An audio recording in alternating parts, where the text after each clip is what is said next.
Welcome student, Chitra's accounting classes में आपका स्वागत है। आज हम लोग पिछले वीडियो में जो पढ़े थे ट्रेडिंग पीएल अकाउंट कैसे बनाते हैं उसका फॉर्मेट पढ़े थे। उसके पहले हमने बेसिक पढ़ा था कि क्या क्या होता है ट्रेडिंग पीएल अकाउंट में सोल प्रोप्राइटरशिप के। आज हम लोग पढ़ने जा रहे हैं उसी का एक बेसिक क्वेश्चन विदाउट एडजस्टमेंट का। हम लोग ट्रेडिंग अकाउंट, पीएल अकाउंट और एक बैलेंस शीट का छोटा सा एक बेसिक क्वेश्चन लगाएंगे, ठीक है ना। क्वेश्चन आपका शिवलाल का ही है, क्वेश्चन नंबर 18 न्यू एडिशन से है। आपको क्वेश्चन स्क्रीन पे दिखाई देगा। एड बैलेंस दिया है, prepare trading and profit and loss account and balance sheet as on 31 March 2017। Machinery दिया है 27,000, डेटर्स दिया है 21,600, ड्राइंग दिया है 2700, परचेज दिया है 58,500, वेजेस दिया है 15,000, sundry expenses 600, rent and tax 1350 दिया है, कैरिज इनवर्ड 450 दिया है, बैंक दिया है 4500, ओपनिंग स्टॉक 6000 और क्रेडिट बैलेंस दिया है capital 60,000, bills payable 2800, sundry creditors 1400, sales दिया है 73,500 एंड क्लोजिंग स्टॉक दिया है 22,400। तो ये क्वेश्चन है आपका। पूरे क्वेश्चन को आपने स्क्रीनशॉट भी ले सकते हैं। अब यहाँ पे मैं इस क्वेश्चन को सॉल्व करके बता रहा हूं कैसे लगाएंगे, देखते हैं। तो ये हमारा ट्रेडिंग एंड पीएल अकाउंट का मैंने फॉर्मेट बना के रखा हुआ है। तो हम लोग ट्रेडिंग अकाउंट में पहले बताया था कि ओपनिंग स्टॉक, नेट परचेज और डायरेक्ट एक्सपेंस लिखते हैं डेबिट में, क्रेडिट में नेट सेल्स और क्लोजिंग स्टॉक लिखते हैं। तो चलिए पहले हम लोग ट्रेडिंग अकाउंट लगाते हैं। तो सबसे पहले हम लोग क्या लिखेंगे, टू ओपनिंग स्टॉक।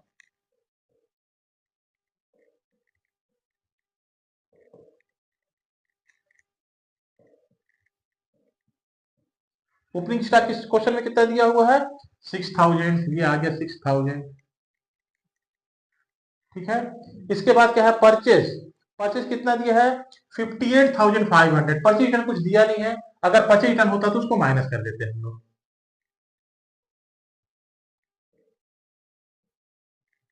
परचेज कितना दिया है, 58,500 रुपीज, ठीक है। इसके बाद क्या दिया है, डायरेक्ट एक्सपेंसेस में वेजेस है, टू वेजेस।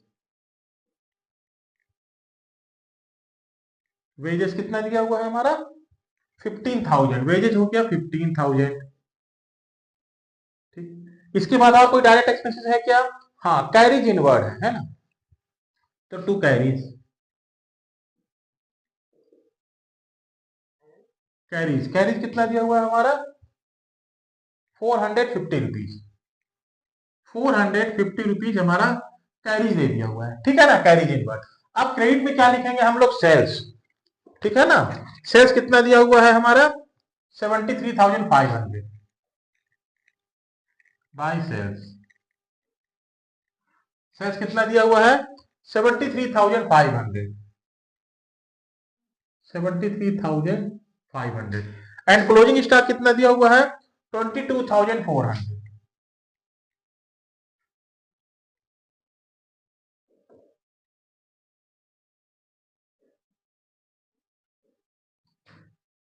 $22,400, ठीक है। अब हम लोग क्या करेंगे, और कुछ तो है नहीं, अब इसका हम लोग टोटल करेंगे।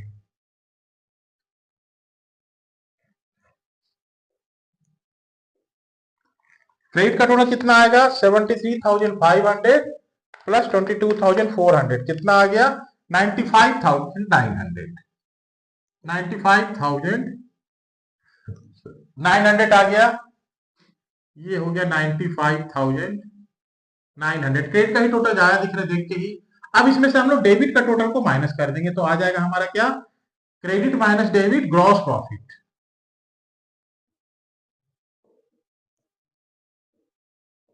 ग्रॉस प्रॉफिट इसमें से माइनस करते हैं, 6,000 माइनस 58,500 माइनस 15,000 माइनस 450 रुपीज, कितना आ गया, 15,950।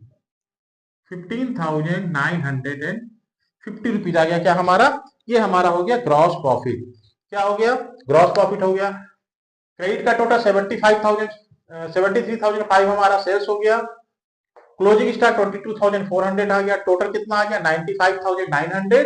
अब इस टोटल में से हमने इसको, इसका टोटल 6,000, 5,000, 58,500, 50,000 और 450 को इसको हमने माइनस कर दिया, इसका टोटल को हमने माइनस कर दिया, तो कितना आ गया 15,950 रुपीज हो गया। ठीक है ना, तो ये हमारा आ गया ग्रॉस प्रॉफिट। ये हमारा ग्रॉस प्रॉफिट हो गया। इस ग्रॉस प्रॉफिट को हम लोग अब यहीं से प्रॉफिट एंड लॉस अकाउंट शुरू हो गया, प्रॉफिट एंड लॉस अकाउंट में ट्रांसफर कर देंगे बाई ग्रॉस प्रॉफिट 15,950 रुपीज आ गया। अब हम लोग क्या करेंगे, यहां सबसे पहले क्या है एक्सपेंसेस देखते हैं हम लोग। इनडायरेक्ट एक्सपेंसेस में सबसे पहले दिया है हमारा सैलरी एक्सपेंसेस, कितना 600, सैलरी एक्सपेंसेस दे दिया है हमारा 600। फिर क्या दिया हुआ है, rent and tax 1350, rent and tax 1350। और कुछ क्या दिया है, कुछ नहीं दिया है, बस दो ही खर्च दिया हुआ है। क्रेडिट में कुछ भी इनकम नहीं दिया है, तो ये हम लोग क्रेडिट का भी टोटल कर देते हैं इसको भी, तो आ जाएगा हमारा नेट प्रॉफिट। ठीक है ना, तो 15,950 माइनस 15,950 माइनस ये दोनों अमाउंट को इसको हम लोग माइनस कर देंगे, टू नेट प्रॉफिट आ जाएगा। नेट प्रॉफिट आ जाएगा, कैसे आएगा, अब देखिए 15,950 माइनस 600 माइनस 1350 कितना आ गया 14,000। तो 14,000 हमारा क्या आ गया, नेट प्रॉफिट। तो ये बहुत छोटा सवाल था। ठीक है, अब इसका हम लोग बैलेंस शीट लगाएंगे। पहले इसको एक बार और समझ लेते हैं। क्या है, ट्रेडिंग पीएल अकाउंट में ओपनिंग स्टॉक लिखेंगे 6,000, फिर परचेज लिखा हमने नेट परचेज, फिर डायरेक्ट एक्सपेंसेस वेजेज और कैरिज दिया, ये दोनों हमने लिख दिया। ठीक है, और सेल्स दिया है 73,500 और क्लोजिंग स्टॉक दिया है 22,400। तो क्रेडिट का टोटल हमने कितना किया 95,900, उसमें से ये डेबिट का टोटल, इसका टोटल हमने माइनस किया, तो क्या आ गया 15,950। क्रेडिट के टोटल में से डेबिट का आइटम मैंने माइनस किया, तो आ गया हमारा 15,950। अब इस ग्रॉस प्रॉफिट को मैंने यहाँ प्रॉफिट लॉस अकाउंट में क्रेडिट में ट्रांसफर करेंगे। और डेबिट में क्या दिया एक्सपेंसेस हमारा, सेंट्री एक्सपेंस 600 हो गया, और रेंट एंड टैक्स कितना है 1350। अब इन दोनों को भी हम लोग इस टोटल में से माइनस कर देंगे, तो आ जाएगा 14,000, ये हमारा आ गया नेट प्रॉफिट। इसको ट्रांसफर करेंगे बैलेंस शीट में, तो ये आ गया हमारा क्या हो गया, ट्रेडिंग अकाउंट और पीएल अकाउंट बन गया। अब इसके बाद हम लोग लगाते हैं बैलेंस शीट। ठीक है ना, तो बैलेंस शीट कैसे लगाते हैं, चलिए इसी अब हम लोग देखते हैं बैलेंस शीट कैसे बनाते हैं इसी क्वेश्चन का। ये मैंने बैलेंस शीट का फॉर्मेट तैयार कर लिया है। बैलेंस शीट में लेफ्ट साइड लायबिलिटीज होता है और राइट साइड क्या होता है हमारा, एसेट्स होता है। तो अभी इस क्वेश्चन में हम लोग देखते हैं, सबसे पहले हम लोग लायबिलिटी साइड क्या करेंगे, कैपिटल लिखते हैं। कैपिटल कितना है 60,000। ठीक है ना, कैपिटल कितना दिया है 60,000 दिया है। क्रेडिट में दिया रहेगा, ट्रायल बैलेंस के क्रेडिट साइड में ही लायबिलिटीज और इनकम दिया रहेगा, तो क्रेडिट साइड का आइटम को ही प्रॉफिट एंड लॉस अकाउंट में भी क्रेडिट लिखना है, और डेबिट साइड के आइटम को डेबिट साइड ही लिखना है ट्रायल बैलेंस में जो दिया रहेगा। अब ऐड नेट प्रॉफिट को इसमें ऐड कर देते हैं। कितना है नेट प्रॉफिट 14,000, कितना आ गया 74,000। अब इसमें हम लोग क्या करेंगे, ड्राइंग को माइनस कर देंगे, लेस कितना दिया है ड्राइंग क्वेश्चन में 2700।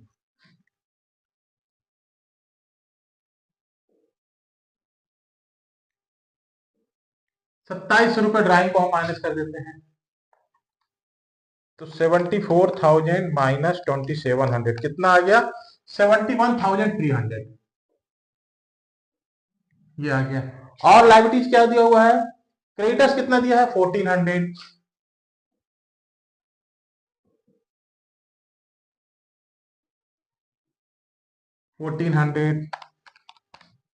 ठीक है। और बिल्स पेबल कितना दिया हुआ है 2,800, 2,800 कितना आ गया 75,500 रुपीज हमारा आ गया बैलेंस शीट में लायबिलिटीज साइड का टोटल। इसमें एसेट्स और लायबिलिटीज हमेशा इक्वल आएगा। तो क्या करेंगे हम लोग, सबसे पहले कैपिटल लिखेंगे। कैपिटल में हमारा प्रॉफिट एंड लॉस अकाउंट का जो नेट प्रॉफिट आया था उसको ऐड कर देंगे, जो आ गया उसमें से हमने ड्राइंग को माइनस कर दिया तो 71,300 आ गया।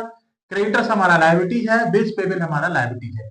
इसके अलावा इस क्वेश्चन में और कुछ भी नहीं दिया, बहुत ही छोटा बेसिक क्वेश्चन है आपको बेसिक नॉलेज के लिए। अब हम लोग क्या करते हैं, एसेट्स लिखते हैं। एसेट्स हम लोग इस साइड लिखेंगे। सबसे पहले बैंक कितना दिया है 4500,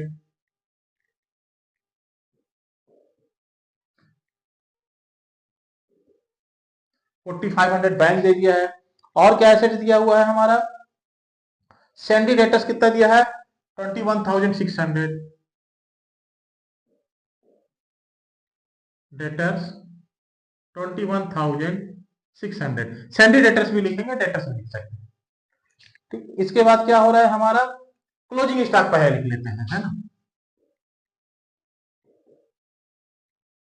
क्लोजिंग स्टॉक, क्लोजिंग स्टॉक में हमारा क्या है, एसेट्स है, कितना है 22,400, 22,000,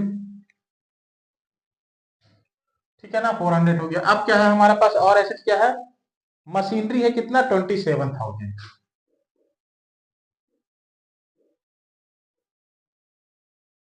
कितना दिया है 27,000। अब इसका टोटल कर लेते हैं हम लोग, और कुछ छूटा नहीं है, कोई सा भी एसेट्स हो गया, मशीनरी हो गया, डेटर्स हो गया, बैंक हो गया और क्लोजिंग स्टॉक हो गया, ठीक है ना। ऐड कर लेते हैं हम लोग 4500, 21,600, 22,400 एंड 27,000, कितना आ गया 75,500, 75,500, ये हमारा टोटल आ गया। तो बैलेंस शीट हमेशा हमारा दोनों साइड का इक्वल आएगा, ठीक है। इधर हम लोग क्या लिखते हैं लेफ्ट साइड में, capital and liabilities, capital plus liabilities होता है हमारा एसेट्स, और ये हमारा एसेट्स है। तो बैंक बैलेंस दिया है 4500 हमारा, ट्रायल बैलेंस के डेबिट भी दिए रहेंगे, डेटर्स हमारा दिया है 21,600, क्लोजिंग स्टॉक ट्रायल बैलेंस के बाहर दिए रहता है 22,400, मशीनरी दिया है 27,000, सबका ऐड किया तो कितना आ गया 75,500, ये आ गया। और इधर लायबिलिटीज में क्या लिखेंगे, कैपिटल और लायबिलिटीज। तो कैपिटल कितना है 60,000, इसमें हमारा नेट प्रॉफिट ऐड हो जाएगा, और ड्राइंग को माइनस किया तो कितना आ गया 71,300। क्रेडिटर्स हमारा दिया है 1400 एंड बिल्स पेबल दिया है 2800। तो हमारा टोटल कितना आ गया यहाँ भी 75,500। तो ये क्वेश्चन हमारा कंप्लीट हो गया। बहुत ही बेसिक क्वेश्चन था, छोटा सा क्वेश्चन था, आपको समझने के लिए है केवल ये कि कैसे लगाना है सवाल को। तो इस तरह से हम लोग विदाउट एडजस्टमेंट पहले सीखेंगे, इसके बाद हम लोग विद एडजस्टमेंट कैसे लगाते हैं फाइनेंशियल स्टेटमेंट, वो हम लोग को सीखना है, ठीक है। तो पहले एक दो क्वेश्चन अभी और इसका मैं बता दूंगा, उसके बाद हम लोग एडजस्टमेंट की एंट्री करना सीखेंगे और एडजस्टमेंट के साथ कैसे लगाते हैं उसको लगाएंगे, ठीक है ना।